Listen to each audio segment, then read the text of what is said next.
Eftir að niðurstaða fékkst í gærkvöld að leikurinn yrði spilaður á Þróttarvelli í dag þurfti að beita ýmsum ráðum til að koma öllum snjó af vallarfletinum svo leikurinn gæti farið fram í dag og allar hendur upp á dekk. Allt gekk að óskum og leiksvæðið var orðið iðagrænt þegar liðin gengu inn á völlinn laust fyrir klukkan 5. Ísland vann fyrir leikinn 2-0 og útlitið varð enn betra í einvíginu á 32. mínútu. Frábærlega gert hjá Hlín með pláss, leggur hann út í teginn og hér er dauðafæri og fyrsta markið er komið.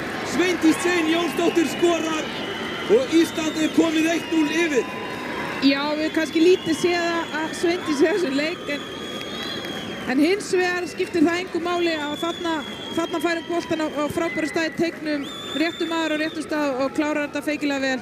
1-0 stóð í hálfleik og eftir 12 mínútna leik í þeim síðari tók Sveindís Jane svo langt innkast og launaði Hlín stóðsendinguna því Hlín skallaði boltan í markið og jók forskot Íslands þar með í 2-0. Ísland fekk svo vítaspyrnum stundar fjórðungi síðar. Emilía Kjær Ásgeirsdóttir tók að sér vítaskiptuhlutverkið.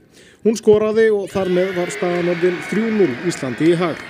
Leiknum lauk 3-0, einvíginu samanlagt 5-0 og Ísland verður því A-deild þjóðadeildarinnar í undankeppni HM sem gerir leiðina á HM greiðari. Möguleikarnir á það að við spilum á HM í Brasilíu, þeir væntanlega aukast við þennan sigur í þessu einvígi?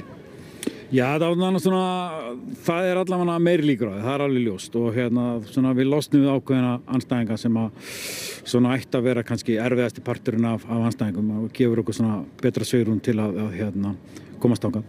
Mér finnst það hafa bætt okkur bara frá seinasta leik og núna. Við höfum verið að vinna í hlutum, verið að vinna í miklu á bara fáum æfingum.